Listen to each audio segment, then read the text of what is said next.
Okay. आता suppose max salary काढायची असेल तर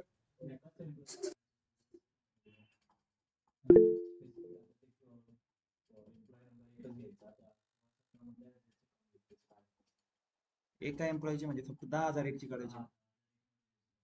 मग कंडिशन काय आली तुमची?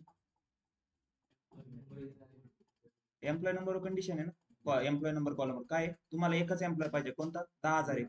वेअर मध्ये सेम इथं काय करणार तुम्ही? इथं वापरणार where EMP number equals to, झालं, फक्त 10,000 एकची झाली. म्हणून मी हे सांगत होतो, व्हेअर कधी यूज करणार? कॉलमवर कंडिशन पाहिजे. मग ते समजलं पाहिजे कोणत्या कॉलमवर कंडिशन आहे, तो कॉलम ऍक्च्युअली प्रेझेंट पाहिजे. ग्रुप बाय आणि हॅव्हिंग कधी यूज करतो? कॉलमवरच कंडिशन असते, पण असा कॉलम जो आपण क्वेरी मध्ये क्रिएट केलेला असतो, जो ऍग्रीगेट फंक्शन यूज होतो आपण. मग हॅव्हिंग कधी यूज करणार? जेव्हा ऍग्रीगेट फंक्शन येईल आणि ऍग्रीगेट फंक्शनच्या त्या कॉलमवर काहीतरी कंडिशन असेल तर हॅव्हिंग यूज करतो आपण. येस. पण मग आता हॅव्हिंग आणि ग्रुप, हॅव्हिंग आणि वेअरचा डिफरन्स क्लिअर आहे का? इम्पॉर्टंट क्वेश्चन आहे, इंटरव्ह्यू मध्ये विचारला जातो.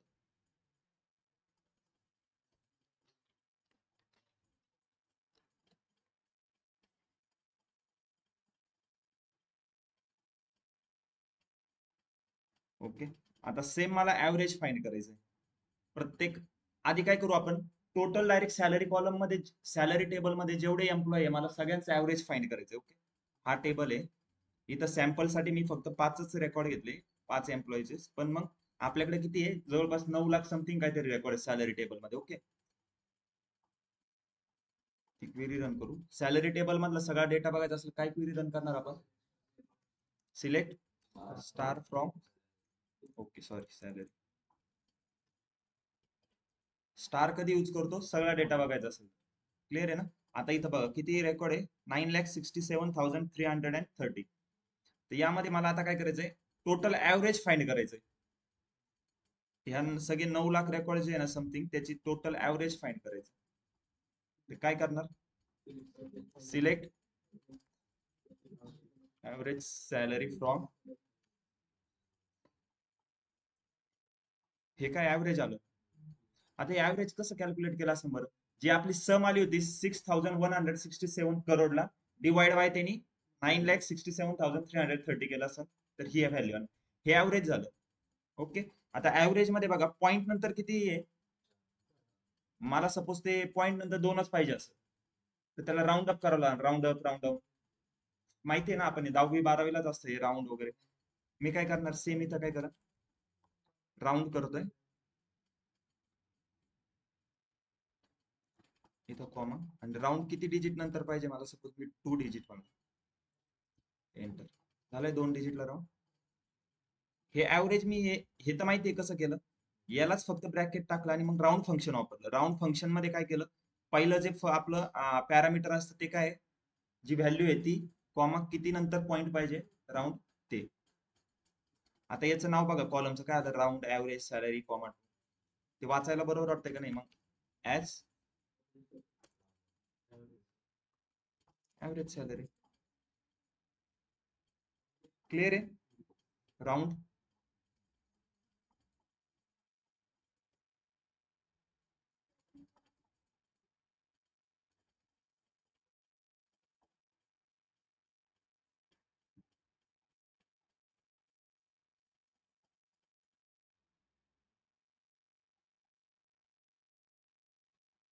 आता माझा क्वेश्चन असा आहे,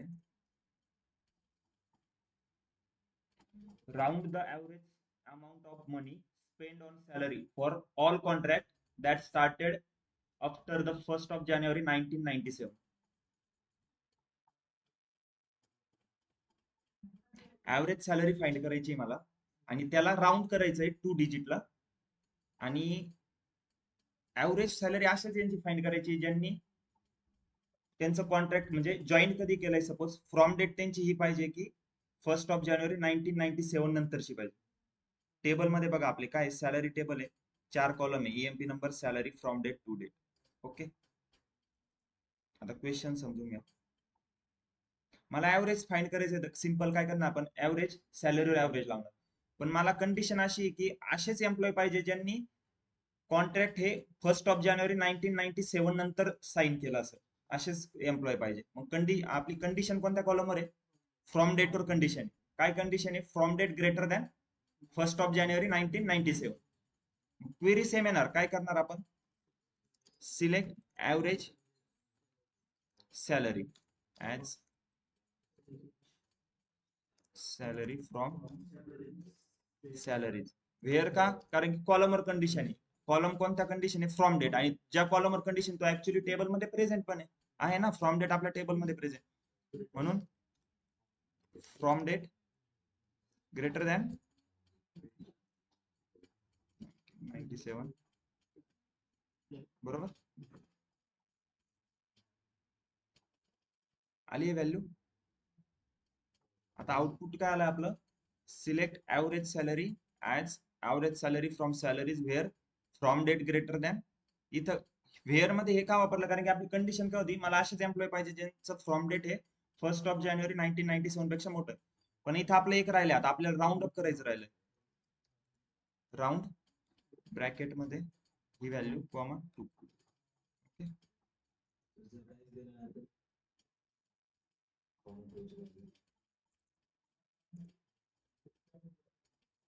काय केलं त्याने?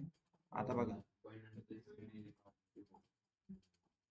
नाही, नीट लक्ष द्या. आता बघा, एवढंच होतं आपलं आधी. इथं काय 17 होतं.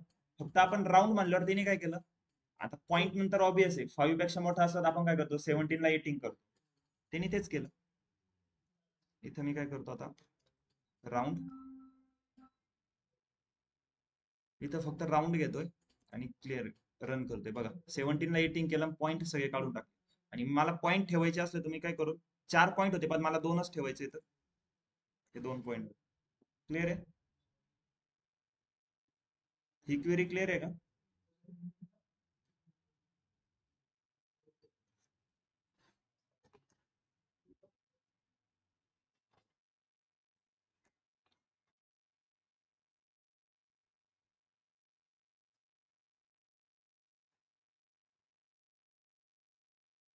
एक मिनिट. कोणाकडे चॉकलेट आहे घरी? नाही.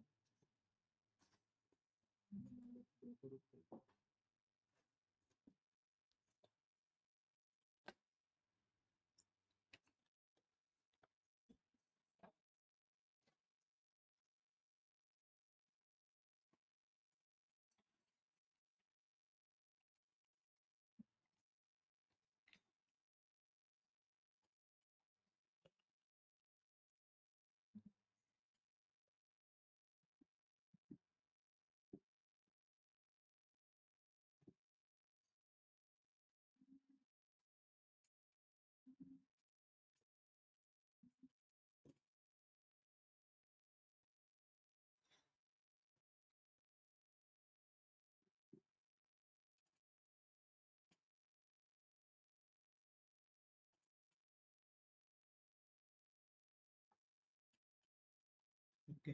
आता आपल्याला आहे ना 2 कन्सेप्ट बघायचे आहे यामध्ये.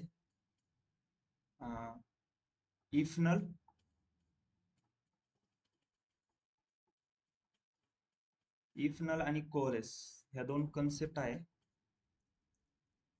त्या कधी यूज करतो आपण ते बघा. आता if null. Okay.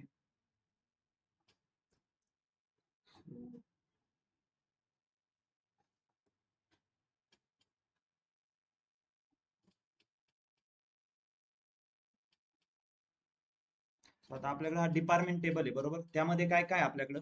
Department number आणि डिपार्टमेंट नेम आहे फक्त. ओके. एकदा सिलेक्ट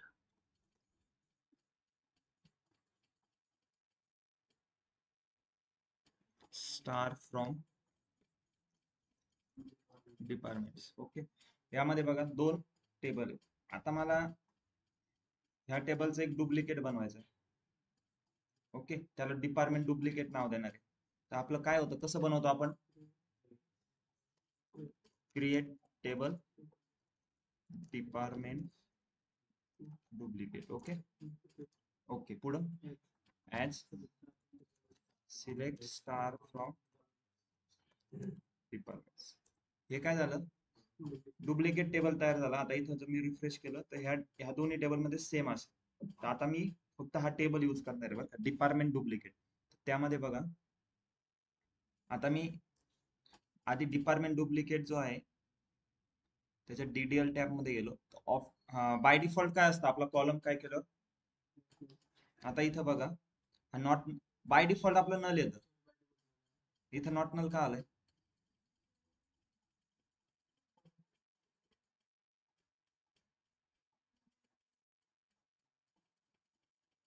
दिसतंय. याचा आपण डुप्लिकेट आलो, त्यांनी काय टाकलं इथं, डिपार्टमेंट नंबर आणि डिपार्टमेंट नेम वर काय नॉट नल त्यांनी क्रिएट करतानाच नॉट नल केलंय. आणि हा डायरेक्ट आपण कॉपी केलाय ना. आपलं बाय डिफॉल्ट नल असतं, पण इथं नॉट नल आलंय ना, तर आपल्याला आता मला ते नल करायचं. जो हा कॉलम आहे आपला डिपार्टमेंट डुप्लिकेट मध्ये, दुसरा कॉलम कोणता आहे, डिपार्टमेंट नेम आहे. ओके, डिपार्टमेंट नेमचं काय आहे, त्याच्यावर कंडिशन नॉट नल आहे ना, तो मला त्याला नल करायचंय. तर कसं करणार, इज नल कसं काय, इज नल कधी, त्या कॉलम मधल्या व्हॅल्यू चेक करताना इज नल वापरतो की कुठं नल आहे की नाही. अल्टर टेबल यूज करावं लागेल ना, अल्टर टेबल डिपार्टमेंट डुप्लिकेट. काय करायचंय आता,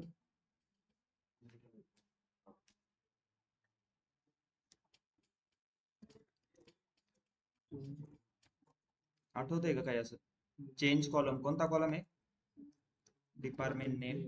त्याचं नाव चेंज करायचं का आपल्याला, नाही, मग न्यू पण नाव तेच ठेवलं. त्यानंतर व्हॅरकॅर 40 आणि याला काय करायचं होतं आपल्याला, नल. ओके, झाली क्वेरी रन. आता इथं जाऊन चेक करा नल झाला का, झाला का, डिफॉल्ट काय नल झालं. त्यानंतर मी फक्त एक आता टेबलचा सेटअप करून घेतोय, कारण की आपल्याला ह्या दोन कन्सेप्ट बघायचे. ओके, आता अजून काय करायचंय, डिपार्टमेंट जो टेबल आहे ना, select star from department duplicate, यामध्ये रेकॉर्ड बघा, टोटल 9 रेकॉर्ड आहे. ओके, मला आता 10 आणि एक 11 एक्स्ट्रा ऍड करायचं. काय करणार, रेकॉर्ड ऍड करायचंय. क्वेरी काय, इन्सर्ट इंटू, रेकॉर्ड ऍड करायचंय टेबल मध्ये. इन्सर्ट इंटू कशात करायचंय, डिपार्टमेंट डुप्लिकेट.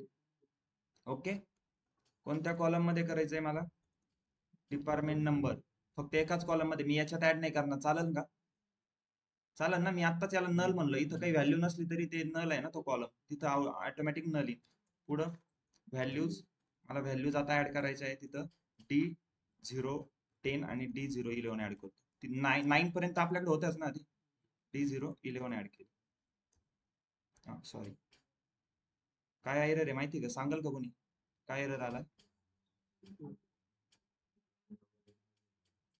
नाही नाही, एरर का आलाय माझी क्वेरी तर कुणी सांगताय का, इथं नका बघू हे एरर काय, हे नका रीड करू, इथं सांगा. कोड का बरं, स्ट्रिंगच आहे ना ते, डी लेटर आले ना त्याचे. जर तुम्हाला कन्सेप्ट समजली व्हॅल्यू असेल इन्सर्ट इंटूची, तर हे कळेल तुम्हाला काय एरर. एक बघा, इथं किती कॉलम घेतोय मी, एक कॉलम आहे, आणि व्हॅल्यू मी इन्सर्ट करताना 2 करतोय ना, तर एकच व्हॅल्यू पाहिजे. मग इथं ब्रॅकेट येईल आणि इथं असं ब्रॅकेट येईल, म्हणजे या 2 व्हॅल्यू आता याच्यात इन्सर्ट करतो. हे दोन एकाच ब्रॅकेट मध्ये होते, याचा अर्थ मिनिंग काय होता, 2 कॉलम मध्ये 2 व्हॅल्यू इन्सर्ट होते, पण कॉलम एकच आहे ना. सांगितलं होतं मी, number of columns is equal to number of values, तेवढ्या मॅच झाल्या पाहिजे.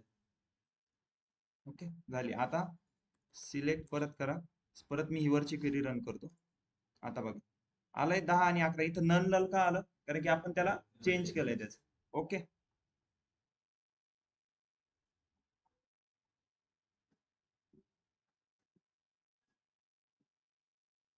आता मला एक कॉलम ऍड करायचा आहे ह्या टेबलमध्ये, डिपार्टमेंट डुप्लिकेट टेबल मध्ये. एक डिपार्टमेंट मॅनेजर म्हणून एक कॉलम ऍड करायचा आहे ह्या कॉलम नंतर. तर काय करणार, कॉलम कसा ऍड करतो, काही चेंजेस करायचे असतात काय आपलं अल्टर टेबल डिपार्टमेंट्स पुढं ऍड कॉलम पुढं काय कॉलम नेम डिपार्टमेंट मॅनेजर, त्यानंतर कॉलम नेम नंतर data type varchar foldy null after department name नंतर त्याला ऍड करतो. क्लिअर आहे. आता हे काय करतोय तुम्हाला सगळं मी एक्सप्लेन करतो एकदा. आता बघा select star from sorry department duplicate. आता बघा एक डिपार्टमेंट डुप्लिकेटचा आपण टेबल क्रिएट केला होता, कसा डिपार्टमेंटला कॉपी केलं, त्यानंतर मी काय केलं हे 2 रेकॉर्ड एक्स्ट्रा ऍड केले आणि इथं नल का आला कारण याला पण आपण नल केलं होतं. डिपार्टमेंट मॅनेजर एक कॉलम ऍड केला, त्याच्यात काही व्हॅल्यू इन्सर्ट केल्या का नाही आणि त्याला बाय डिफॉल्ट आपण नल म्हणलंय म्हणून सगळ्या व्हॅल्यू नल आल्या. इथपर्यंत क्लिअर आहे. काही डाऊट आहे इथपर्यंत कोणाला नाही ना? तर मी आता काय करतो याच्या खाली इथं कमिट म्हणतो. कमिटने काय होईल आणि याच्या आधी माझं सेव्ह होत गेलं असेल का? पण इथं वरती चेक करा ना की माझा ऑटो कमिट होते. प्रत्येक मी जी क्वेरी एक्झिक्यूट करतोय ती ऑटो कमिट होत चालली. इथं तुम्हाला हे दिसतंय का ब्ल्यू मध्ये दिसतंय का? ब्लॅक अँड व्हाईट झालंय ना माझं. याचं काय हे ऑटोमॅटिकली कमिट होत जाणार. ऑटोमॅटिक मोड येतो. प्रत्येक क्वेरी मी जी रन करतोय ती ऑटोमॅटिक कमिट होते. क्लिअर आहे. पण आता मी इथं कमिट केलंय. आता याच्यानंतर जेव्हा रोल बॅक करा ते इथपर्यंत आता पण त्यासाठी हे ऑफ पाहिजे. म्हणून मी सांगितलं होतं स्टार्टिंगलाच हे प्रत्येकाचे ब्ल्यू टिक दिसले पाहिजे. कमिट आणि रोल बॅक क्लिअर आहे ना कन्सेप्ट सगळ्यांना? खूप इम्पॉर्टंट आहे कधी कमिट करायचं कधी रोल बॅक करायचं. ओके. आता लक्ष द्या आपल्याला जी कन्सेप्ट बघायची होती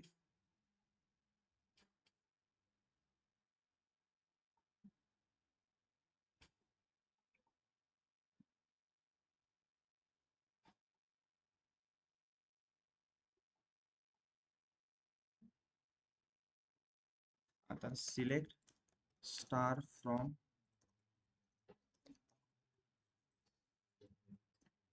डिपार्टमेंट डुप्लिकेट. ओके.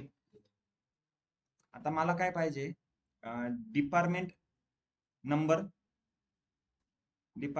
येणार, त्यानंतर डिपार्टमेंट नेम आणि ज्यामध्ये नल व्हॅल्यू असेल ना तिथं मला काहीतरी व्हॅल्यू पुट करायची. आता इथं कुठं आहे ह्या इथं 2 ठिकाणी नल व्हॅल्यू, मला इथं काहीतरी व्हॅल्यू पुट करायची आणि ह्या कॉलम मध्ये काय सगळं पूर्णच काय नल आहे. मग इथं पण मला काहीतरी व्हॅल्यू पाहिजे. जेव्हा असं पाहिजे असेल ना तर 2 मेथड आहे, एक इफ नल आणि एक कोलेस म्हणून. ओके. तर ती बघा मी क्वेश्चन एकदा सांगतो तुम्हाला. क्वेश्चन मला काय पाहिजे, माझा क्वेश्चन असा आहे select the department number and department name from the department duplicate table. Okay. इथपर्यंत क्वेरी सांगा कसं करणार मग. Select department number and department name from departments duplicate. Okay. And third column where you name the department number as a department info. If department number does not have a value, use department name. आता त्याचं meaning काय आहे, third column असा घ्या, तो म्हणतोय third column परत department number घ्या आणि त्याला तुम्ही ऍज अ डिपार्टमेंट इन्फो म्हणून रिनेम करा. आणि तुम्ही जेव्हा रिनेम करता पण त्यामध्ये कशा व्हॅल्यू आल्या पाहिजे, इफ जर डिपार्टमेंट नंबर हा नल असेल, डिपार्टमेंट नंबरची व्हॅल्यू जिथं नल असेल त्याच्या जागेवर काय करा डिपार्टमेंट नेमची व्हॅल्यू सबस्टिट्यूट करा. आता एकदा क्वेरी लिहून दाखवतो. थर्ड कॉलम मला घ्यायचा आहे डिपार्टमेंट नंबर ऍज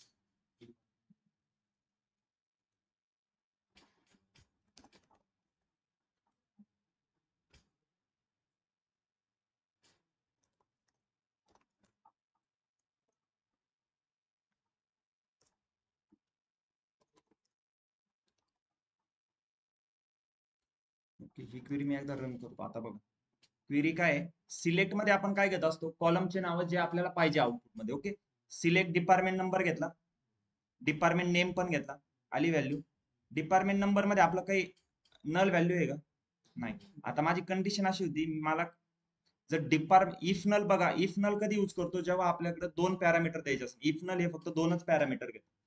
पहिला पॅरामीटर काय असतं, असा कॉलम द्या की ज्याची नल व्हॅल्यू तुम्हाला रिप्लेस करायची, आणि जी व्हॅल्यू रिप्लेस करायची तुम्हाला ती कोणत्या व्हॅल्यूने रिप्लेस करायची तो सेकंड कॉलम. सपोज आता इथं मी दिलंय इफ नल ब्रॅकेट मध्ये डिपार्टमेंट नंबर आणि डिपार्टमेंट नेम. मग याचा मिनिंग असा होतो, जर डिपार्टमेंट नंबरची व्हॅल्यू जिथं नल असेल त्या ठिकाणी काय करा, डिपार्टमेंट नेमची व्हॅल्यू तिथं टाका. आता इथं डिपार्टमेंट नंबरची व्हॅल्यू कुठं नल आहे का? नाहीये. म्हणून त्याने काय केलं, थर्ड कॉलम सगळा डिपार्टमेंट नंबरचाच घेतला. ओके. आता हेच जर सपोज मी चेंज केलं असतं, आधी डिपार्टमेंट नेम ठेवलं असतं आणि डिपार्टमेंट नंबर नंतर घेतला असतं, तर काय झालं असतं, जिथं डिपार्टमेंट नेमची व्हॅल्यू नल आहे तिथं तो कोणती व्हॅल्यू टाकन, डिपार्टमेंट नंबर टाकन. बघा आता आउटपुट बघा कसं येईल. आता आउटपुट बघा, थर्ड कॉलम काय आपला, फर्स्ट दोन कॉलम तर माहिती सगळे तसेच येणार टेबल मधले. थर्ड कॉलमला मी इफ नल टाकलं, आधी डिपार्टमेंट नेम घेतलंय. मार्केटिंग इथं finance, human resources, production, development, quality management, sales, research, इथपर्यंत क्लिअर आहे. रिसर्च नंतर कस्टमर सर्व्हिस पण आलं, पण इथं नल होती. डिपार्टमेंट नेम घ्यायचं होतं आणि इथं नल आहे. नलच्या ऐवजी मग काय म्हणलं आपण, डिपार्टमेंट नंबरची व्हॅल्यू घ्या. इथं पण नल आलं तर मग डिपार्टमेंट नंबरची व्हॅल्यू. हे क्लिअर आहे. इफ नल कधी यूज केलं, सेम तुम्ही इथं कोलेस पण यूज करू शकता. यस, दोन्हीचा मिनिंग सेम आहे, पण इफ नल तुम्हाला सांगतो दोनच पॅरामीटर घेतं. कोलेस हे एक्स्ट्रा कोण मल्टिपल पॅरामीटर, दोन किंवा दोन पेक्षा जास्त किती का पण पॅरामीटर घेत. आता मी जर ही क्वेरी रन केली तर सेमच आउटपुट देणार. क्लिअर आहे. पण सपोज आता हे काय करतंय, डिपार्टमेंट नेम जिथं नल आहे तिथं डिपार्टमेंट नंबरची व्हॅल्यू घेते. ओके. पण सपोज इथं डिपार्टमेंट नेम नल आहे आणि डिपार्टमेंट नंबर पण नल असतं, तर मग काय केलं असतं ते, नल नाही. मग अशा कंडिशन आपण कोलेस यूज करून आपल्या मनाने काहीतरी एक्स्ट्रा व्हॅल्यू पण देऊ शकतो. इथं सपोज मी असं टाकन, तिथं टाक XYZ. ओके, रन कर ना. आता XYZ कुठं टाकन सांगा मला. नाही, कुठंच टाकणार नाही ना. मला सांगा कंडिशन काय आहे, डिपार्टमेंट नेम नल असेल त्याच्या जागेवर डिपार्टमेंट नंबर टाका. ठीक आहे, डिपार्टमेंट नेम नल आहे त्याच्या जागेवर डिपार्टमेंट नंबर टाकला. जर डिपार्टमेंट नंबर पण नल आहे तर XYZ टाका. डिपार्टमेंट नंबर कुठे आहे का नल, मग तिथे XYZ टाकला का नाही. पण जर सपोज आता इथं पण नल आहे आणि इथं पण नल असते तर त्यांनी इथं काय दिलं असतं, XYZ. आता क्लिअर आहे. इफ नल काय करतं, दोनच पॅरामीटर घेतं. कोलेस काय करतं, मल्टिपल, दोन किंवा दोन पेक्षा जास्त किती का पण पॅरामीटर. आता जर सपोज इथं मी XYZ च्या ऐवजी एक एक्स्ट्रा कॉलम असता तो दिला असता, तिसरा कॉलम. तिसरा कॉलम पण नल असता, परत चौथा कॉलम दिला असता, त्याची पण नल असती, 10 कॉलम दिले असते, 10च्या 10 कॉलमची व्हॅल्यू नल असती, तर लास्टला मी काय दिलं असतं, XYZ, किंवा मला जी व्हॅल्यू पाहिजे मी ती डायरेक्ट सिंगल किंवा डबल कोट मध्ये टाकली असती, ती तिथं प्रिंट होऊन आली असती.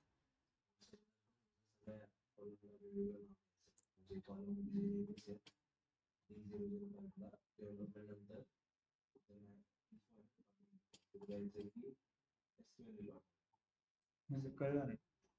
डिपार्टमेंटचे नाव तुम्ही कसं काय चेंज करू शकता, इथं का.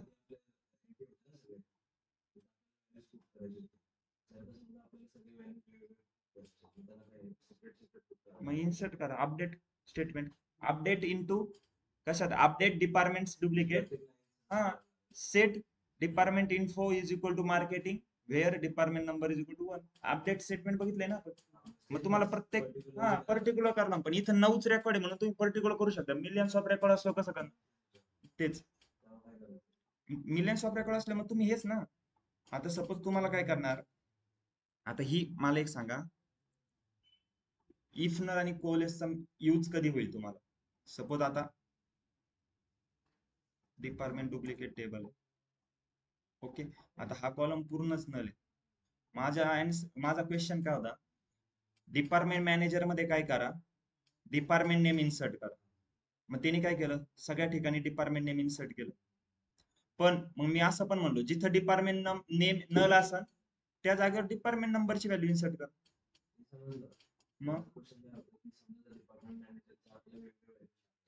मग वेगवेगळंच टाकतोय ना आपण, मार्केटिंग, फायनान्स.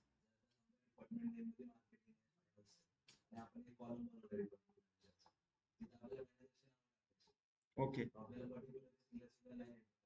बरोबर. तुम्हाला आता जर प्रत्येक सपोज तुम्हाला मार्केटिंग इथं तुम्हाला नाव टाकायचंय त्याचं मार्केटिंगचं, तर नाव टाकावंच लागेल ना तुम्हाला प्रत्येक व्हॅल्यू इन्सर्ट करून. नाही. मला एक सांगा, हा डेटाबेस कसा क्रिएट होतो? सपोज 10 लाख रेकॉर्ड आहे, तर कुणी आहे असं कुणी आहे का कंपनी जो डेटाबेस क्रिएट करतोय तो एंटर करतोय? तसं नसतं. सपोज अमेझॉन वरून मला एक सांगा, तुम्ही एखादं प्रॉडक्ट परचेस करताय, ओके. त्यामध्ये तुम्हाला ऑल द डिटेल मध्ये काय दिसेल? तुमचं नाव दिसेल, तुम्ही कोणतं प्रॉडक्ट परचेस केलंय, त्याची प्राइस काय, तुमचा ईमेल आयडी, मोबाईल नंबर. मग तुम्ही जेव्हा पण परचेस करता, अमेझॉनने एक असं सॉफ्टवेअर बनवून ठेवलं. एक सपोज आता श्लोकनी काहीतरी परचेस केलं, तर ऑटोमॅटिक त्याचं रेकॉर्ड ते टेबल इन्सर्ट होतं बॅकएंड. तुम्ही ते लगेच एक तुमच्या नावाने एक रोईन श्लोक गायकवाड, त्याचा नंबर, ईमेल ऍड्रेस, त्यांनी कोणतं प्रोडक्ट परचेस केलंय, त्याची टोटल प्राइस काय, डिलिव्हरी डेट काय, हे ऑटोमॅटिक झालं. ऑटोमॅटिकली तो डेटाबेस क्रिएट होतो. कुणी इन्सर्ट नाही करत बसत आहे तिथं. डेली आता मला एक सांगा, पूर्ण वर्ल्ड मधून डेली किती अमेझॉनला ऑर्डर होत असते? मग तो काय प्रत्येक रेकॉर्ड माणूस तिथं बसला असेल का तो रेकॉर्ड इन्सर्ट करत? हे ऑटोमॅटिकली सिस्टम जनरेटेड तो डेटा येत असतो. आणि मग तो डेटा अनालिस्टचं काम कुठून होतं? तो डेटाबेस क्रिएट झाला, त्यावर काय अनालिसिस करतो? तुम्हाला एक कंटिन्युअस फ्लो मध्ये डेटा भेटला पाहिजे ना. मग त्यासाठी तुमची ETL प्रोसेस येते आधीमध्ये, एक्स्ट्रॅक्ट, ट्रान्सफॉर्म अँड लोडिंग.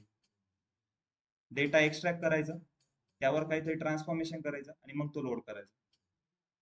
कारण की ऑब्विस आहे ना. आता मला एक सांगा, तुमच्याकडं 9 रेकॉर्ड होते, तुम्ही याच्यावर काहीतरी ट्रान्सफॉर्मेशन काय केलं, की याच्यात तुम्ही इफ नल किंवा ही कंडिशन वापरली ह्या कॉलम. हे 9 टेबल आत्ता होते, उद्या जाऊन एक्स्ट्रा डेटा ऍड झाला, अजून 15 रेकॉर्ड खाली ऍड झाले, मग तुम्हाला काय करणार? परत ते ट्रान्सफॉर्म करणार. मग त्याच्यासाठी ETL प्रोसेस काय करते, की मी ह्या कॉलमवर जी कंडिशन लावली आहे ना, सेम किती का पण डेटा येत राहू द्या, ते ऑटोमॅटिकली ती कंडिशन लावून आपल्याला एक कंटिन्युअस फ्लो मध्ये तो डेटा देत राहील. म्हणजे तुम्ही डेटा इन्सर्ट करा, म्हणजे डेटा इनपुट देताय, त्यानंतर त्याच्यावर ट्रान्सफॉर्म होत आहे, आणि मग तो डेटा परत लोड होतो. म्हणजे असं मिनिंग आहे extract, transform and loading, ETL. ETL developer असतात, ETL टेस्टरची असते पोझिशन. मग त्यामध्ये कसं असतं, ETLचा फुल फॉर्म काय? Extract, transform and loading. Extract म्हणजे डेटा एक्स्ट्रॅक्ट करणं, मग ट्रान्सफॉर्म त्याच्यात काय ट्रान्सफॉर्मेशन मधून जातो तो, आणि मग तो डेटा आपण लोड करतो, मग त्यावर आपण अनालिसिस करतो. ही मोस्ट ऑफ द कन्सेप्ट तुम्ही पॉवर बीआय मध्ये यूज करता. पॉवर बीआय मध्ये तुम्हाला डेटा असेल, तुम्ही व्हिज्युअलायझेशन बनवलं त्यावर, पण तुम्ही आता कंपनीला ते दिलंय, तुम्ही प्रोजेक्ट सबमिट केलाय, मग असं नाही ना की कंपनीचा परत नवीन डेटा आला, मग कंपनी परत तुम्हाला पैसे देणार, तुम्ही परत प्रोजेक्ट बनवून द्या. तसं नसतं. कंपनीचं म्हणणं आहे, तुम्ही 10 लाख घ्या, मला एक visualization create, power BI visual dashboard बनवून द्या. पण मग तो लाईफ टाईम होईल ना यूज. ते काय करेल, फक्त रिफ्रेश करत राहतील, नवीन डेटा येत राहील, फक्त डॅशबोर्ड त्यांना रिफ्रेश करायचं. आणि नवीन डेटा कुठून येणार आहे? हा तो ETL प्रोसेस मध्ये येतो, कंटिन्युअस फ्लो मधून. आधी एक्स्ट्रॅक्ट करणार डेटा, मग त्यावर काय आपण ट्रान्सफॉर्मेशन केले, ते ऑटोमॅटिकली सगळे ट्रान्सफॉर्मेशन त्या कॉलमवर होणार, आणि मग तो लोड होणार. क्लिअर आहे का? ह्या दोन कन्सेप्ट क्लिअर आहे का? कोणत्या आपण बघितल्या? इफ नल अँड कोलेस, ह्या दोन कन्सेप्ट क्लिअर आहे. त्यानंतर सम, मीन, मॅक्स, ऍव्हरेज, हे क्लिअर आहे का? ऑनलाईन स्टुडंट कोणाला डाऊट आहे काही?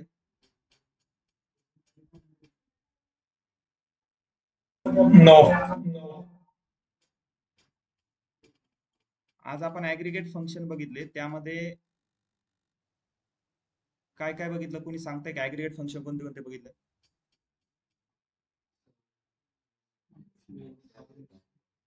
ओके, सम, मीन, मॅक्स, काउंट, अजून ऍव्हरेज,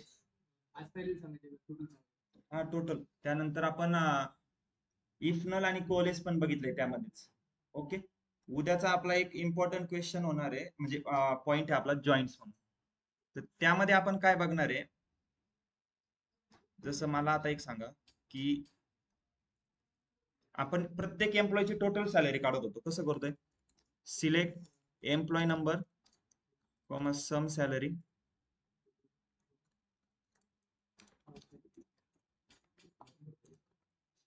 सॅलरी पुढं, बरोबर. करू रन. कसं काय रन? ग्रुप बाय राहिलं ना, रन झालीच नसती ना. मी तर एम्प्लॉय नंबर कॉलम घेतलाय, तर ग्रुप बाय. आता हे आपलं आउटपुट येतो. याचा मिनिंग काय होतोय? 10,000 एक एम्प्लॉय, त्याला आतापर्यंत टोटल एवढी सॅलरी दिली, 10,002 ला एवढी दिली, पण मला आता याचं नाव पण बघायचं असं नाव कोणत्या टेबल मध्ये आहे आपल्याकडं एम्प्लॉईज टेबल मध्ये आहे बरं का हा एम्प्लॉय टेबल आहे त्यामध्ये नेम आहे ना प्रत्येकाचं मग ते मला इथंच पुढं पाहिजे नेम त्यानंतर त्याचं जेंडर पण पाहिजे त्याची बर्थ डेट पण म्हणजे मला आता याच्यावरून मला एक थोडंच काहीतरी इन्साइट भेटतंय की हा एम्प्लॉय नंबर आहे 10,001 आणि त्याची टोटल सॅलरी एवढी आहे पण मला त्याचं नाव नाही भेटत नाव पण भेटलं तर मला एकदम डिटेल एक्झॅक्ट मध्ये इन्फॉर्मेशन भेटत मग आता मला एक सांगा सॅलरी टेबल मधून सॅलरी भेटते एम्प्लॉय टेबल मधून त्याचं नाव भेटतं मग ह्या दोन टेबलला जॉईन करावं लागतं त्यासाठी आपण जॉईंट टेबल बघणार मग आउटपुट कसं येईल आपलं इथं एम्प्लॉय नंबर येईल इथं त्याचं मग मी एक मध्ये काय घेईन त्याचं नाव घेईन सपोज 10,001चं नाव आहे सपोज ओम समजा आणि त्याची सॅलरी एवढी मग मला एकदम इन्फॉर्मेशन चांगली भेटते ना की नाव पण भेटतंय त्याचा एम्प्लॉय नंबर पण भेटतो ते सॅलरी पण भेटते त्यासाठी मला दोन टेबल जॉईन करावं लागेल ते जॉईन कोणत्या बेसिसवर होत्या तो एम्प्लॉय नंबर जो कॉमन कॉलम येस पण फर्स्ट मला एक सांगा आपण काय शिकतोय माय एसक्यूएल काय सॉफ्टवेअर कोणतं सॉफ्टवेअर आहे आरडीबीएमएस सॉफ्टवेअर आरडीबीएमएस सॉफ्टवेअर मध्ये डेटा कोणत्या फॉर्म मध्ये असतो कोणते टेबल रिलेटेड टेबल कधी म्हणतो आपण त्याला प्रायमरी की फॉरेन की हेच रिलेटेड टेबल आहे ना आपण शिकलो हा प्रायमरी की आहे हा फॉरेन की आहे मग हे दोन टेबल एकमेकांसोबत रिलेशन मध्ये मग यांना जॉईन करू शकतो ना जॉईन कोणत्या बेसिसवर करणार मग प्रायमरी की आणि फॉरेन कीच्या बेसिसवर मग हेच कन्सेप्ट आपल्याला उद्या बघायची फक्त उद्याचा आपला आउटपुट कसं येणार इथं ईएमपी नंबर असेल ओके ईएमपी नंबर मध्ये सपोज मी 10,001 घेतलं इथं त्याची फर्स्ट नेम आहे फर्स्ट नेम मध्ये सपोज त्याचं नाव ओम आहे आणि इथं सॅलरी मध्ये त्याची सम सॅलरी किती होती ती 12 लाख समथिंग काहीतरी 81,000 ओके हे असं आउटपुट येईल माझं उद्या जेव्हा आपण जॉईन करू तेव्हा आता येत आहे का तसं आता फक्त ईएमपी नंबर आणि टोटल सॅलरी आणि इथं जर तुम्ही आता फर्स्ट नेम घेतलं तो काय करेल एरर देईल तो एरर काय म्हणतोय फर्स्ट नेम अननोन कॉलम म्हणतोय का बरं कारण की आपण टेबल बघा सॅलरी टेबल इथे युज करतोय फ्रॉम सॅलरीज म्हणलंय ना फ्रॉम सॅलरीज मध्ये फर्स्ट नेम आहे का नाहीये तो म्हणून एरर देतोय मग फर्स्ट नेम कुठे आहे आपला एम्प्लॉय टेबल मध्ये मग इथून फर्स्ट नेम कसा काढणार ते आपल्याला उद्या बघायचंय ते जॉईन मध्ये युज होत येस आता कळलंय जॉईन कधी काय युज करणार दोन कॉलम मधून आपल्याला सपोज दोन टेबल मधून इन्फॉर्मेशन घ्यायची तेव्हा जॉईन यूज करणार मग दोन किंवा मल्टिपल टेबल असेल आपण 2 3 4 एक वेळेस 4 ते 5 पण टेबल आपण एकाच वेळेस जॉईन करू शकतो ते पण बघणार सो जॉईनचं मी कळलंय का काय यूज करणार आहे आपण उद्या आता कधी जॉईन बघणार आहे आपण उद्या तर काय यूज करतोय